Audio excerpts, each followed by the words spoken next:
ഞാൻ എപ്പോഴും ചിന്തിക്കുന്ന കാര്യമാട്ടോ, ഇതെന്താ ഞങ്ങൾക്ക് മാത്രം എന്താ എപ്പോഴും ഇങ്ങനെയെന്ന്. കഴിഞ്ഞ വർഷം ഫുൾ ഹോസ്പിറ്റൽ കേസും കാര്യങ്ങളൊക്കെ ആലോചിച്ചപ്പോഴും വിചാരിച്ചു അടുത്ത വർഷം ഇതിനൊരു അവസാനം ഉണ്ടാകുന്നുള്ളത്. ഈ വർഷം ആദ്യം മുതലേ ഇങ്ങനെ തന്നെ ആയാലെന്ന് ഓർത്തിട്ടാണ് ഇപ്പം സമാധാനക്കേട് കേട്ടോ. എന്നെയാണിപ്പം ഇരയാക്കിയേക്കുന്നത്. കാരണം എനിക്ക് കണ്ടിന്യൂസ് ആയിട്ട് ഇങ്ങനെ ഓരോരോ ഹെൽത്ത് പ്രോബ്ലംസ് വന്നുകൊണ്ടേ ഇരിക്കുവാണ് കേട്ടോ. പിന്നെ ഇതൊക്കെ മാറും എന്നൊരു വിശ്വാസത്തിൽ അങ്ങ് മുന്നോട്ട് പോവുകയാണ് കേട്ടോ. അതുകൊണ്ട് എനിക്ക് ഭയങ്കര മടിയാണ് വീഡിയോ ഇപ്പോൾ എടുക്കാനും എഡിറ്റ് ചെയ്യാനും വോയിസ് ഓവർ കൊടുക്കാനൊക്കെ എന്തോ ഒരു മടി കിട്ടും. എനിക്ക് അങ്ങനെ മടി വരുന്നതല്ല പൊതുവേ. പക്ഷേ ഇപ്പം എന്തോ എൻ്റെ ആ ഒരു എനർജീനെ ബ്രേക്ക് ചെയ്യാൻ പാകത്തിൻ്റെ ഒരു ഹെൽത്ത് ഇഷ്യൂ തന്നെയാണ് ഇപ്പോൾ വന്നേക്കുന്നത്.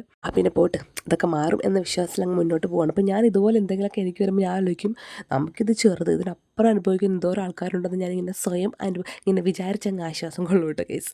പിന്നെ ഇത് രാവിലെ എഴുന്നേറ്റു, അങ്ങനെ രാവിയൊക്കെ പിടിച്ചു. കാരണം കഫക്കെട്ടിൽ കുറച്ച് ഒരു 1.5 മാസമായിട്ടുണ്ട്. അതൊരു സ്ഥിരമായിട്ട് എനിക്കിങ്ങനെ ആയിട്ടുണ്ട് കേട്ടോ. മരുന്ന് കഴിച്ചുകൊണ്ടിരിക്കുവാണ്. ഇന്നലെയും കൂടി ഡോക്ടറെ കാണിച്ചപ്പോൾ പറഞ്ഞത് ഇപ്പോഴത്തെ ആ ഒരു വൈറൽ ഇൻഫെക്ഷനാണ്, സമയം എടുക്കും മാറാനായിട്ട്, റെസ്റ്റ് വേണം, മരുന്നുകൾ കഴിക്കുക, ആവി പിടിക്കുക എന്നൊക്കെ തന്നെ മാറുള്ളൂ എന്ന് പറഞ്ഞു കേട്ടോ. അങ്ങനെ രാവിലെ എഴുന്നേറ്റ് തെച്ചൂട്ടിക്ക് പാലൊക്കെ കൊടുക്കണം കേട്ടോ. തെച്ചൂട്ടിയാണെങ്കിൽ ഇപ്പം കുപ്പിയിൽ നിന്ന് മാറി ഗ്ലാസ്സിലോട്ട് ആയിട്ടുണ്ട്. ഞാൻ കഴിഞ്ഞ വീഡിയോ പറഞ്ഞായിരുന്നു. ഇനി എന്നാണ് ആ വല്ലുകുഞ്ഞ് കുപ്പിയിൽ നിന്ന് മാറി ഗ്ലാസ്സിലോട്ട് പാൽ കുടിക്കാൻ നോക്കണമെന്ന് അറിയത്തില്ല. അവൻ എപ്പോഴും കുപ്പിയിൽ തന്നെ വേണം കേട്ടോ. പിന്നെ ഓർത്ത് കുഴപ്പമില്ല, കുറച്ചാളും കൂടി കുടിക്കട്ടെ എന്ന് ഓർത്ത് കേട്ടോ. അപ്പോൾ അങ്ങനത്തെ രാവിലത്തെ കറികളൊക്കെ ഉണ്ടാക്കുവാണ്. കടലക്കറിയായിട്ട് ഉണ്ടാക്കാമെന്ന് വിചാരിച്ചേക്കുന്നത്.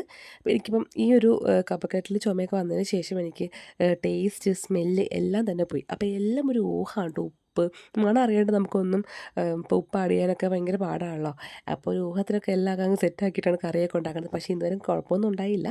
അങ്ങനെ ഇന്ന് ദശുട്ടിക്ക് അല്ലുക്കുഞ്ഞിനും കളർ ഡ്രസ്സാണ് കേട്ടോ. ബുധനാഴ്ചകളിൽ കളർ ഡ്രസ്സാണ്. ഏതെങ്കിലും ഒരു കളർ അവർ പറയും. ഇന്ന് യെല്ലോ പറഞ്ഞു. പിന്നെ ക്ലാസ് ഫോട്ടോ ഒക്കെ ഇത് എടുക്കുന്നുണ്ട് കേട്ടോ.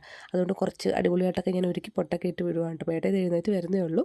അങ്ങനെ പിന്നെ ഞാൻ പോയി കാപ്പിയൊക്കെ കുടിച്ചു. കാപ്പിയിൽ ചായ കേട്ടോ. ചായയൊക്കെ കുടിക്കുന്നത് വെറുതെയാണ്, ഒരു സ്മെല്ലോ ഒന്നും തന്നെ അറിയുന്നില്ല.